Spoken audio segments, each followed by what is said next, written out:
ہوگا کب اور ورس کنڈیشن آئے گی خدا نہ خواستہ 1971 کا کوڑا اگر یاد ہو، تجھے یاد ہو کہ نہ یاد ہو، مجھے یاد ہے پر اچھی طرح بدترین ہو سکتا ہے اس سے اور زیادہ خوفناک صورتحال بن جائے، اور بن سکتی ہے، سور برا نہیں بنا ہے۔ گائے بگائے ہم عذاب جھیلتے ہی رہے ہیں، 1971 سقوط ڈھاکہ، اور اس کے بعد بہت سارے پارلیمنٹ سے ایسے بل پاس ہو جانا، یہ بھی اللہ کے عذابوں میں سے ایک عذاب ہے۔ دیکھو عذاب کی تم نے بات کی نا، تو عذاب کی 3 شکلیں قرآن حکیم بیان کرتا ہے، اور اتفاق کی بات ہے کہ تینوں کے تینوں پاکستانیوں پر مسلسل تسلسل کے ساتھ امپلیمنٹڈ ہے، تسلسل کے ساتھ۔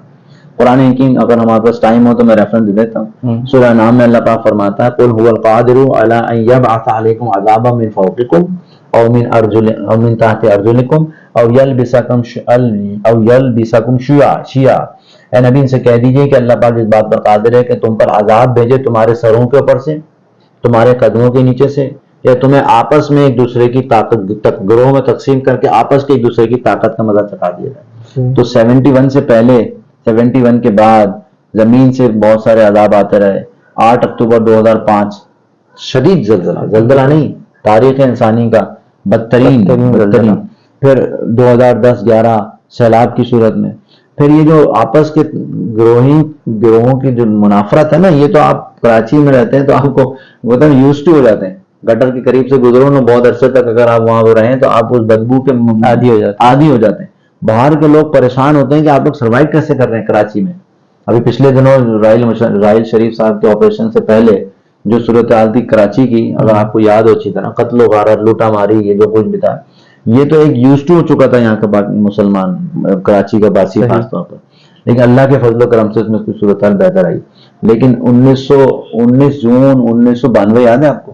آپ پیدا بھی نہیں ہوئے ہوں گے، پیدا ہو گیا تھا لیکن 19 جون 1992 وہ جو آپس کا قتل و غارت تھا نا، جس میں LMG SMG قتل و غارت چلا، وہ اپنی آنکھوں سے میں نے آبزرو کیا تھا۔ لیکن سڑکوں پر ہوتا تھا، سڑکوں پر گولیاں چل رہی ہیں، کیا تو یہ مختلف نوعیتیں ہیں عذاب کی جو ہم پر آتی ہیں۔ اب سوال یہاں پر اٹھتا ہے کہ عذاب آتا کیوں ہے؟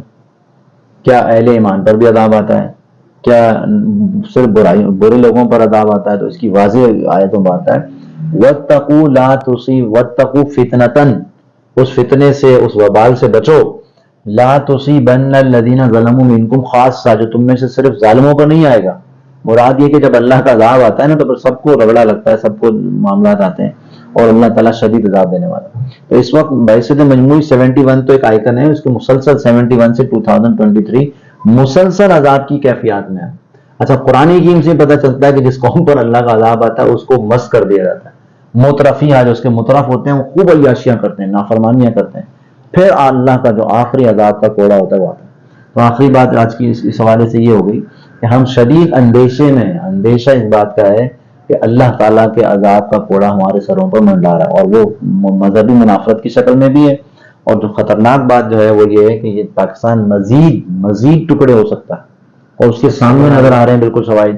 بلوچ لبریشن آرمی PLA، اگر آپ نے سنا ہو نام، آپ مختلف علاقوں میں جائیں بلوچستان کے اور وہاں سے لوگوں سے ذرا کیفیات معلوم کر لیں تو آپ کو اندازہ ہوگا شدید نفرت۔ میرا ابھی پچھلے ہی ہفتے وزٹ ہوا تھا بلوچستان کا، اور ماڑا تک میں گیا تھا، اور ماڑا بیچ تک، تو بالکل واقعی آپ جو بات کہہ رہے ہیں بالکل صحیح ہے۔